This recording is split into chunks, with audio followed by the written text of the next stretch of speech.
당신은 시간을 뚫고 이 땅 가운데 오셨네. 우리 없는 하늘 원치 않아 우리 삶에 오셨네.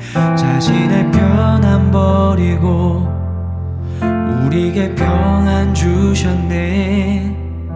가장 낮은 자의 모습으로 우리 삶에 오셨네.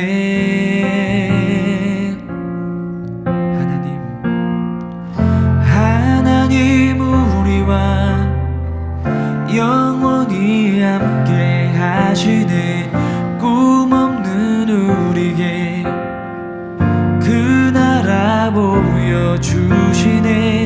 연약한 자들의 친구가 되어주시고 힘없는 우리의 인생을 위로하시네.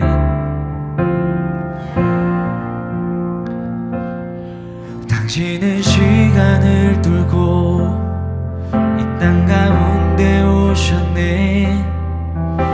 우리 없는 하늘 원치 않아 우리 삶에 오셨네. 자신의 편안 버리고 우리에게 평안 주셨네.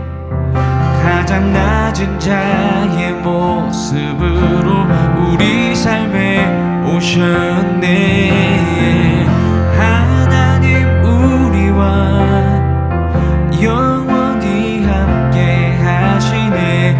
꿈 없는 우리에게 그 나라 보여주시네.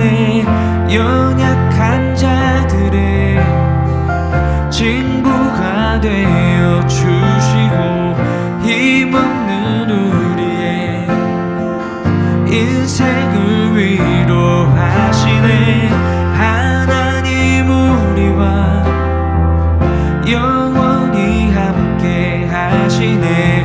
꿈 없는 우리에게 그 나라 보여주시네. 연약한 자들의 친구가 되어주시고 힘없는 우리의 인생을 위로하시네. 제24장. 보라, 여호와께서 땅을 공허하게 하시며 황폐하게 하시며 지면을 뒤집어 엎으시고 그 주민을 흩으시리니 백성과 제사장이 같을 것이며 종과 상전이 같을 것이며 여종과 여주인이 같을 것이며 사는 자와 파는 자가 같을 것이며 빌려주는 자와 빌리는 자가 같을 것이며 이자를 받는 자와 이자를 내는 자가 같을 것이라. 땅이 온전히 공허하게 되고 온전히 황무하게 되리라. 여호와께서 이 말씀을 하셨느니라. 땅이 슬퍼하고 쇠잔하며 세계가 쇠약하고 쇠잔하며 세상 백성 중에 높은 자가 쇠약하며 땅이 또한 그 주민 아래서 더럽게 되었으니 이는 그들이 율법을 범하며 율례를 어기며 영원한 언약을 깨뜨렸음이라. 그러므로 저주가 땅을 삼켰고 그 중에 사는 자들이 정죄함을 당하였고 땅의 주민이 불타서 남은 자가 적도다. 새 포도즙이 슬퍼하고 포도나무가 쇠잔하며 마음이 즐겁던 자가 다 탄식하며 소고치는 기쁨이 그치고 즐거워하는 자의 소리가 끊어지고 수금 타는 기쁨이 그쳤으며 노래하면서 포도주를 마시지 못하고 독주는 그 마시는 자에게 쓰게 될 것이라. 약탈을 당한 성읍이 허물어지고 집마다 닫혀서 들어가는 자가 없으며 포도주가 없으므로 거리에서 부르짖으며 모든 즐거움이 사라졌으며 땅의 기쁨이 소멸되었도다. 성읍이 황무하고 성문이 파괴되었느니라. 세계 민족 중에 이러한 일이 있으리니 곧 감람나무를 흠듬 갚고 포도를 거둔 후에 그 남은 것을 주움 같을 것이니라. 무리가 소리를 높여 부를 것이며 여호와의 위엄으로 말미암아 바다에서부터 크게 외치리니 그러므로 너희가 동방에서 여호와를 영화롭게 하며 바다 모든 섬에서 이스라엘의 하나님 여호와의 이름을 영화롭게 할 것이라. 땅끝에서부터 노래하는 소리가 우리에게 들리기를 의로우신 이에게 영광을 돌리세 하도다. 그러나 나는 이르기를 나는 쇠잔하였고 나는 쇠잔하였으니 내게 화가 있도다. 배신자들은 배신하고 배신자들이 크게 배신하였도다. 땅의 주민아, 두려움과 함정과 올무가 내게 이르렀나니 두려운 소리로 말미암아 도망하는 자는 함정에 빠지겠고 함정 속에서 올라오는 자는 올무에 걸리리니 이는 위에 있는 문이 열리고 땅의 기초가 진동함이라. 땅이 깨지고 깨지며 땅이 갈라지고 갈라지며 땅이 흔들리고 흔들리며 땅이 취한 자같이 비틀비틀하며 원두막같이 흔들리며 그 위에 죄악이 중함으로 떨어져서 다시는 일어나지 못하리라. 그날에 여호와께서 높은 데에서 높은 군대를 벌하시며 땅에서 땅의 왕들을 벌하시리니 그들이 죄수가 깊은 옥에 모임같이 모이게 되고 옥에 갇혔다가 여러 날 후에 형벌을 받을 것이라. 그때 달이 수치를 당하고 해가 부끄러워하리니 이는 만군의 여호와께서 시온산과 예루살렘에서 왕이 되시고 그 장로들 앞에서 영광을 나타내실 것입니다. 사랑하는 라이프 처치 성도 여러분, 오늘은 이사야서 24장을 통해서 하나님의 음성을 듣고자 합니다. 24장은 이 세상에 대한 심판의 메시지가 있어요.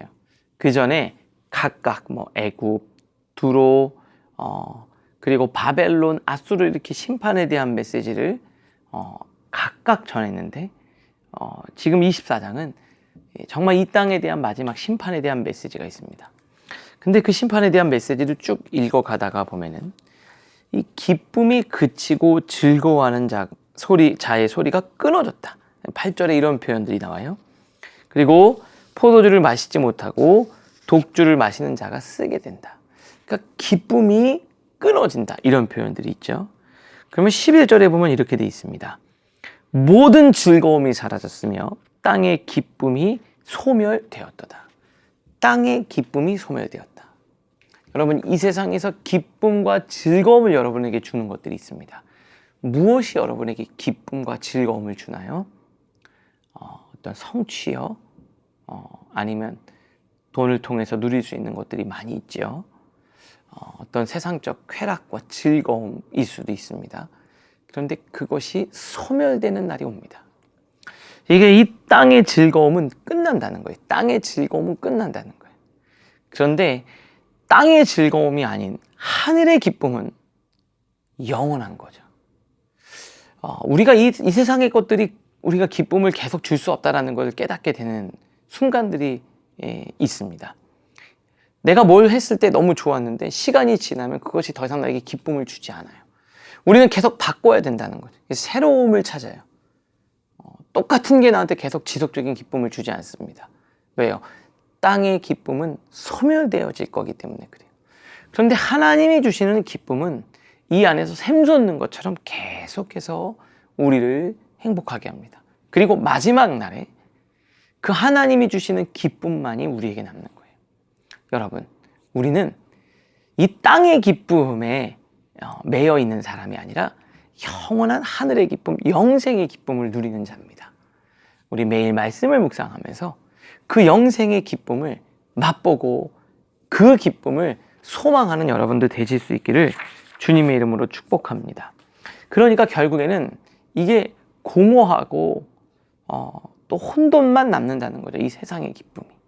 우리 큐티책 보면 이렇게 돼 있어요. 하나님 없는 세상의 도시는 결국 공허와 혼돈만 남깁니다. 밑에서 두 번째 줄, 화려한 불빛이 내면을 채워줄 거라는 환상을 내려놓고 주님이 통치하시는 은혜 안에서 참된 안식과 기쁨을 찾아야 합니다. 여러분, 행복은 기쁨과 즐거움을 추구하면서 얻는 게 행복이 아니에요.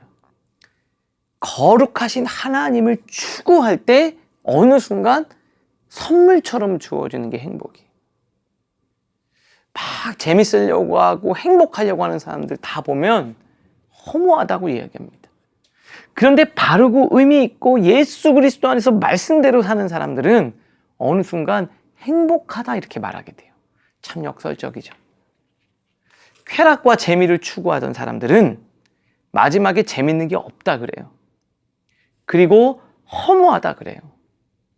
그런데 하나님 앞에서 바르게 사는 사람들은 정말 나에게 주어진 삶을 예수 그리스도의 말씀에 따라 살아가던 사람들은 어느 순간 갑자기 행복하다 이렇게 얘기를 해요.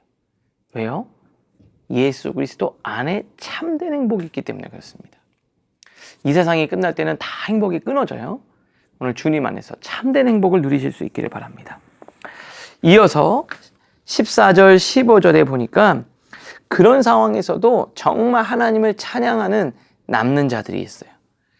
14절 보니까 무리가 소리 높여 부를 것이며 여호와의 위엄으로 말미암아 바다에서부터 크게 외치리니 너희가 동방에서 여호와를 영화롭게 하며 바다 모든 섬에서 이스라엘 하나님 여호와의 이름을 영화롭게 할 것이다.